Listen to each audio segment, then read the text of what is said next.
Good morning. Another freezing night in the mid-20s tonight. Water bottle frozen.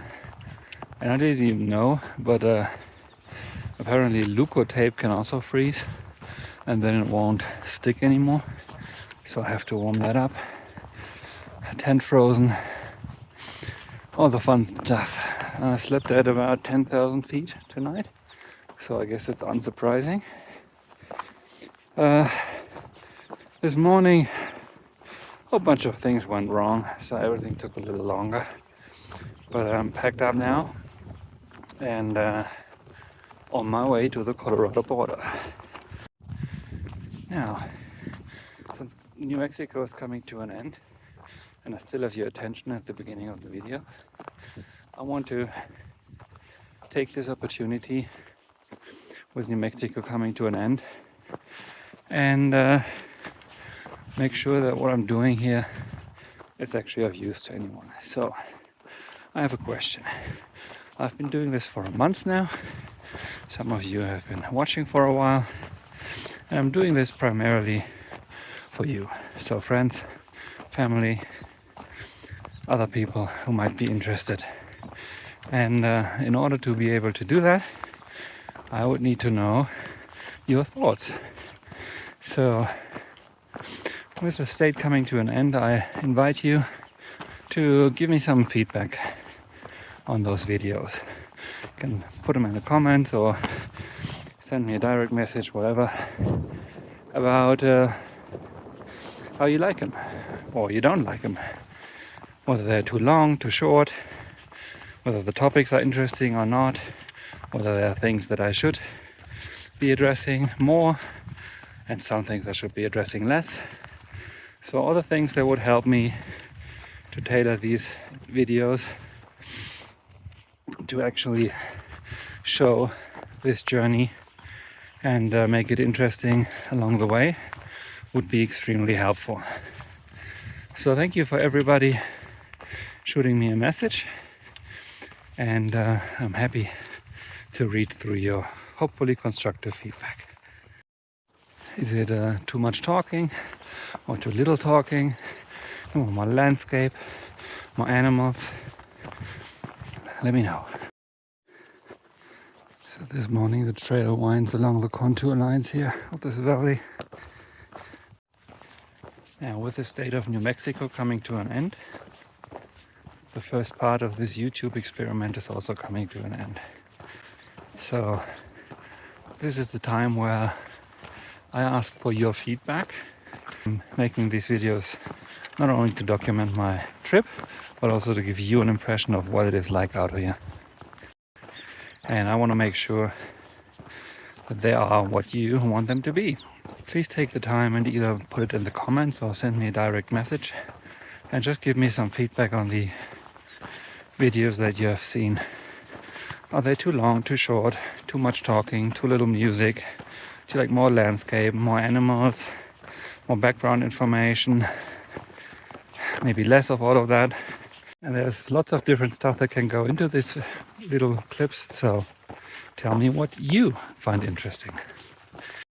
All of this would be very helpful feedback from me, so thank you very much. And I'm looking forward to reading your feedbacks. So I've climbed to 11,000 feet now, just making my way over one of the last ridges before entering Colorado. And I think the landscape is probably not going to change massively just because there's an arbitrary border in the middle of the forest. But the quest for the tree line continues. It's 11,000 feet and we still have trees. As so often, I'm making a small change of plans. The allure of a proper bed and a non-dehydrated meal tonight are very strong today. And with the days that I did the previous, I actually put myself pretty close to Cumbres Pass. But not close enough, unfortunately. The red line does a bit of a western loop to end up right on top of the pass. So what I will do instead is I will beeline straight north and hit the Cumbers Pass a little north from where the pass actually crosses, and that way I can shave a little bit of a distance off, and the main advantage of that is that I will actually get there in daylight, and that will give me a realistic chance of actually getting a hitch into Chama. So I will probably get there by this evening. If I would have done the red line, there would have been 54 kilometers today, and I just would not have made it with daylight left. And this way it's only 45 kilometers. I'll probably make it by late afternoon to get a hitch. Well, sometimes these things just go a lot quicker than you anticipate them. On my way down the mountain, I crossed the Colorado-New Mexico state line, which wasn't even marked. There was just a sign saying that you are leaving the national forest in New Mexico. I was in the just get this done mode, having an earplug in, listening to music, and I didn't even realize a truck was going behind me. It was very windy, so I couldn't really hear it very well. And just turn around, and the guy rolls down the window and says, I was wondering how long it would take you to get it. And so we got talking, and those were two horse breeders who apparently have a cabin up on that mountain, and were just going down to Chama. So yeah, they gave me a hitch into Chama right away. I got into town in the late afternoon, was able to run my errands, and here I am, showered.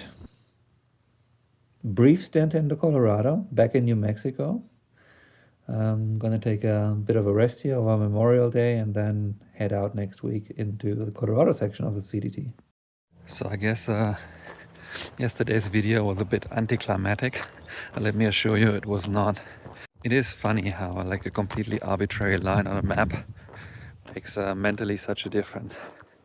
It is something that has been like on my mind for a couple of days, and it has certainly pushed me forward, and has also accelerated my paces over the last couple of days. Things will be different in Colorado. You also notice when talking to other hikers in town that a lot of people consider this to be a milestone. Having done the state of New Mexico, which is actually, I think, the longest of all the individual states on the CDT. It's I think 40 miles longer than Colorado. It's also a fairly sizable chunk of the CDT overall. I mean, it's 800 miles out of 3,100.